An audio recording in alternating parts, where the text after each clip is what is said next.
considerably this offseason. What has stood out about what he's doing out there? Is it fairly unusual to have someone that big in that position? Yeah, I mean, he did bulk up. There's no doubt about it. And yeah, with CJ being out here a little bit with an injury, he's got more opportunities with those first team reps. Brings a lot of physicality.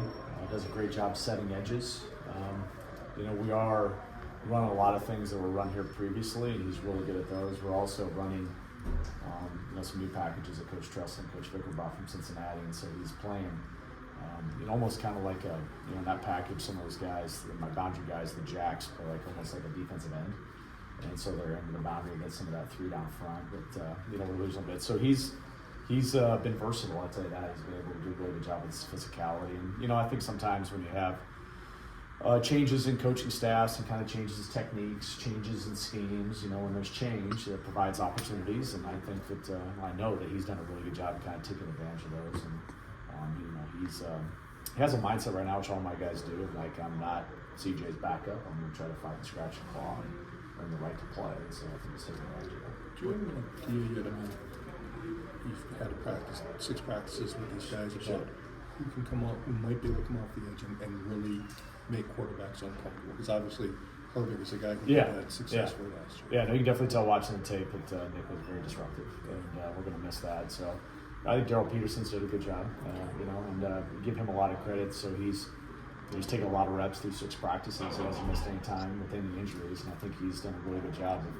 of affecting quarterbacks, some with speed rushes, some with some power rushes, some flashes of him kind of, being able to do that. So, there's CJ, I think, has grown as a pass rusher.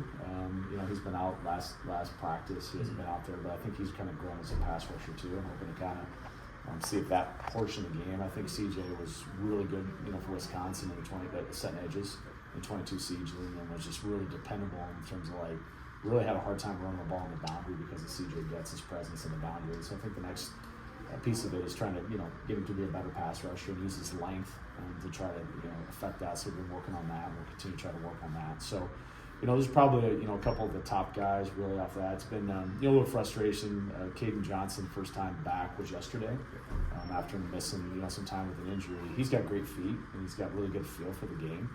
And, I thought he played well in the bowl game against Oklahoma State. He was impactful and did some things. And so just look forward to the opportunity to try to be able to work with him and see what he can do. But I just, there hasn't been that many reps, on tape or in practice really letting him do that. And the other guy, too, I don't know what the future holds, but our early enrollee, Jordan Mayer, has been really good at pass rush. He's got length, he's got good hips, he's got a lot of twitch, he's got a good get off, and he's created some problems. He was out yesterday, but that's a guy maybe for the future. We'll see how things go. It's a long time till September 30th. And just that's a kid should be in high school right now going to prom. That's only had basically 4 college practices, but I've seen some glimpses of it at this point. And I don't know what our plan is. Too early to say what our plan's going to be from the fall, but I've seen some stuff on him too. What kind of traits are you looking for from that defensive end type of player in the dollar package? Yeah, well, I mean, it has the ability to do a lot of different things. We're going to run all of the packages, and so there's a lot of pressure and opportunities on the outside linebackers. I tell the guys they got to be kind of 5-tool players. They got to set edges in the run game. They got to be able to pressure off the edge, whether that's cold pressure or something where they got to transition into pass rush. We pressure them inside. Got to drop back into zone coverage. They got to play man coverage on tight ends and tailbacks. So we need a versatile athlete. So the dollar provides an opportunity to be just really a disruptive force. We're playing those guys in the boundary, a disruptive force, because sometimes they're off the edges, they're inside, they're just doing different types of things. Not as much cover, in those positions as they do in some of the other packages where they are covering in space. But just got to be disruptive with that front. It's important that position be disruptive. And we have the guys, with CJ and TJ and some of those guys, and hopefully get Jeff Petrowski back too. That's the guy I should have mentioned on pass rush because she had some success at Michigan State, so I should have rewinded on that. But the opportunity for Jeff Petrowski to maybe also be just a disruptive force in the boundary. With Jeff, I know it's like he hasn't been practicing since the first spring That's practice. Correct. That's the first one. Yeah. But how hard is it to evaluate what he could bring and trying to adjust to this new scheme, but also what do you think he can bring to the defense when he is healthy? Yeah, I think the positive, I'm going to try to be an agent of positivity. None of the guys are out for the season. So there's been, some guys in and out. And there's been some just football stuff that's happened. And so the good news is Jeff's going to be back. I feel pretty optimistic at some point for spring ball. Jeff will be back and give me the opportunity to do that. I think the other thing is we had a lot of stuff, some shorts and T-shirts and did some different things, whether it's individual drills or things that were not in team settings, where you got to see some of his skill sets and stability. And, he brings experience. I'd say it's like CJ that he's played. He's played in the Big Ten. And so I can tell you this, just based on meetings and things, he's an extremely intelligent football player. He really understands a lot about the game. He has a very great depth of knowledge about different things, whether it's formations and backfield sets and what teams are trying to do. So rely on some of that experience, infusing some experience in the room. That lost Nick, and it'd be nice to have that. I don't figure out where he's going to play field or boundary yet, but he's been great. We just got to get him out there. I was going to say, not knowing how they used him at Michigan State before he got hurt, what do you see? What skills do you see in him? Yeah. Do you think can help him? Yeah, so he's an extremely powerful person. He's got a great strike. I think he's going to be really good in the run game, and I think that he does have a good get off. And so maybe he's not the longest levered guy that I have, but I do think that this get off. Sometimes when you have that, you can get underneath pad level and impact tackles with some power. I think he has the ability to do that. He's a very extremely powerful athlete. Gerald Peterson's been asked to do some different things from his career. How do you think he's adjusted to that, and do you think that could be part of his skills, along with you mentioned this pass rush? Yeah, he's he's got the most times played probably right now of any outside linebacker. He's playing, obviously our outside linebacker to the field, and he's playing some other things in that the other package that we're running too, where he's a little bit off the ball. So in terms of like jobs, he has the biggest menu of jobs really of any player really have. And, there's some things that he's really, really good at, some skill sets that he carried over and I think has developed. There's some things he's still kind of work through, but if we can, get him to be highly competent in all those different skill sets, then that allows us to have an impactful player on the field. It also allows us to not really have to substitute any type of personnel as we go from different situations. And so that's really the goal kind of for him and Cade Johnson too, to be honest with you, to work to try to have that multiplicity and develop a set of skills that can allow him to do a lot of different things. Trust. When Nick Kirkwood was here, obviously he was so talented, it was hard to take him off the field. Yeah. I think it's going to be a different lineup here, but in your mind, what's realistic for how many outside linebackers you'd like to have? Would you prefer just 2 on the field, or is that not realistic?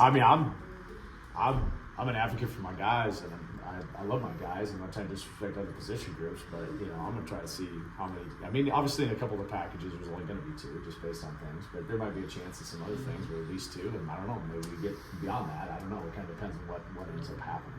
So that's out of my control too. We got to take a look at the overall depth of what's going on at the safety position, the inside linebacker position, the defensive line position. There's just a lot of moving parts, and I think we're really trying to now not focus so much on the scheme, but trying to figure out the skill sets of those players. But no, at a minimum, there should be 2 outside linebackers on the field, and if I can get enough depth to rotate those guys, I'm all for that. It's a long season in the Big Ten West, and then also special teams, have an impact on special teams too.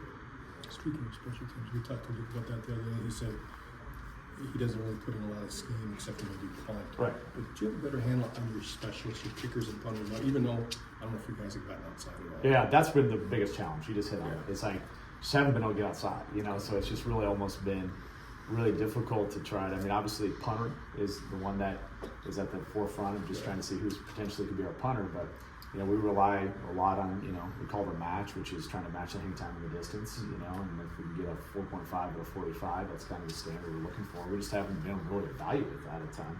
I think Peter Snowden's done a great job at long snapper. I think there's been a lot of consistency with the times and the locations and those things. And then, there's going to be competition at kicker, but Vakos, the transfer from Ohio, is an All-American.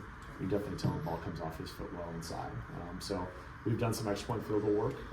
Pretty easy right now.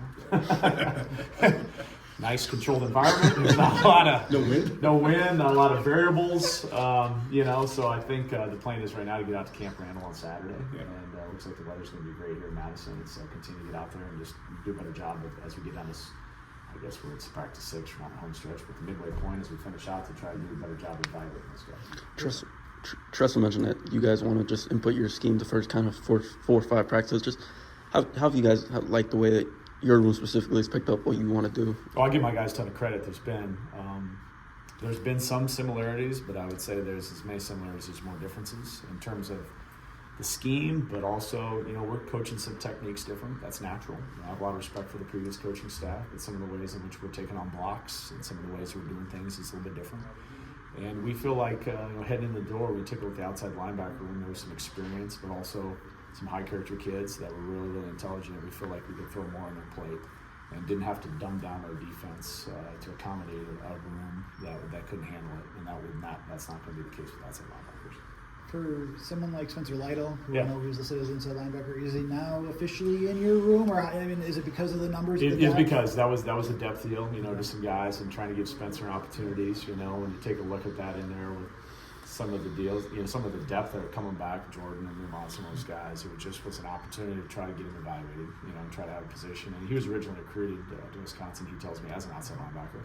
And so it was a pretty easy transition for him to come back home, quote unquote, and do some things. And so, we'll see. It just really depends on how things are going with depth. And, I think he is kind of an embodiment of some of the things that we want Wisconsin football to be, very unselfish. He made a move and has learned a bunch of new skill sets and a position coach within the span of some extra meetings. And he's really picked it up. So I give him a lot of credit. And I think he's like a lot of players here right now. They're trying to fight and scratch and claw and earn the opportunity to play.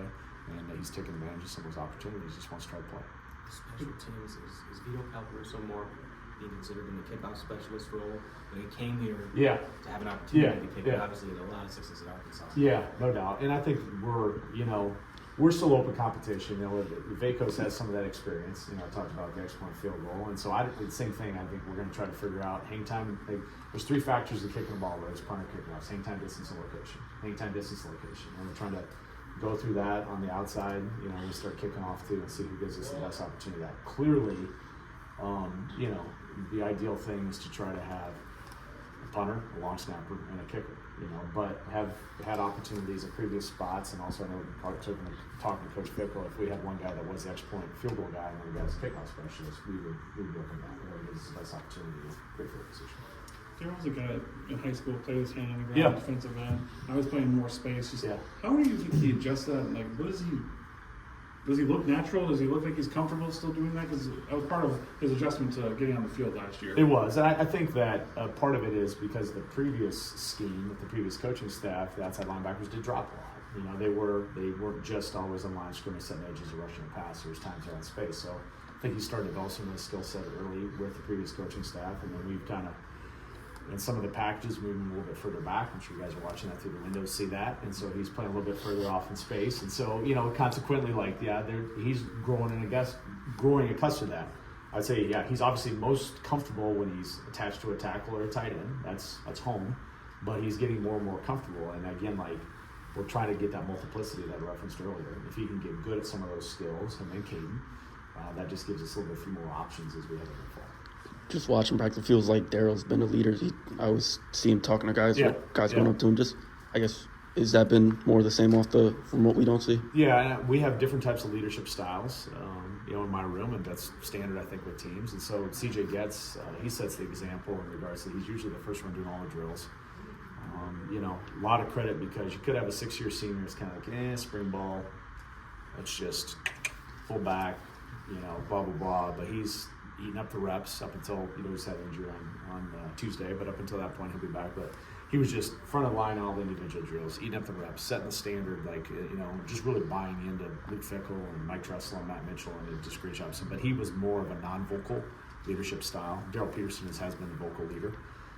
Just really trying to set the standard for our room in terms of the expectations. This is a room that has really high expectations and can impact the game, and so he's trying to verbalize that. So those are, right now, a couple of the top leaders. I think, the guy I mentioned too, Jeff Petrowski's done a really good job, even though he's been hurt.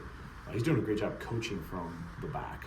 He's off to the side. He's always kind of coaching guys up. He is really on point with alignments and assignments, and he can see if a player makes a mistake. He's being a great teammate, pulling guys off to the side and really trying to help them out. So he's doing a little bit more one-on-one leading. I have sort of a vocal group leader, or, a do-by-example group leader, and then a kind of a one-on-one guy. We have some pretty good synergy in that way with that. With Jordan Meyer, what have you seen so far prior to the year? So tough, really tough, competitive, not afraid to put his hands on people. Not afraid as an early enrollee to go against, because with some injuries, like there's sometimes he was going against some returning tackles, didn't flinch, like went right at him. So that's good, you know, has some of those skills and abilities. So that's the intangibles are the things that are jumping out to me right now. He loves football. He's super competitive. He comes from a tough background. You coach him really hard. Like I coach him hard, he takes it. He loves hard coaching. And so those are a really good foundation. And then he's got good length. He's got good instincts. He's got great arm length. He locks people out and creates that separation in the run game. And see that pass pro. And plays with a lot of effort and energy. He's a high energy guy. He might be as one of the, you know, just in terms of just the churn and the strain and the grind and the violence. Like he just has some of those innate abilities. So, you know, he showed up. Coach Collins has already put some weight on him. You know, I think through sleep, nutrition, hydration, great strength and conditioning program. You know, I think he's getting up into almost, I think, the high 220s, low 230s. And yeah, that's pretty good for a kid that's an early enrollee. And we'll kind of see how this continues to progress. You mentioned TJ. Guys, we can take probably one more. Okay, yeah. You mentioned TJ, but you know, is there anybody else who you feel like has benefited the most from getting sort of those added reps, just with some guys who have exemplified that? Yeah, I mean, I would say again, like Jordan. You know, I don't know that you'd have an early enrollee freshman running with the twos, which he's run a lot with the twos, and sometimes taking some one reps. I don't, you know, some of those guys were back. That wouldn't necessarily have been the situation. I also want to point out Marty Stray. Marty's done a great job. He embodies everything that's awesome about Wisconsin football too. And he had a good practice yesterday. You know, he was coming off, he had the ACL and then he had a fracture in his early on, and so, you know, he was limited early on, and we've gone from a yellow shirt to clearing him in practice. He's continued to take more and more reps, and he's done a great job. And I think that if you find somebody in our program that loves Wisconsin more than Marty Stray, it'd be difficult for me to imagine. That guy is absolutely lives it, eats it. I'm glad he's got those opportunities. Cool.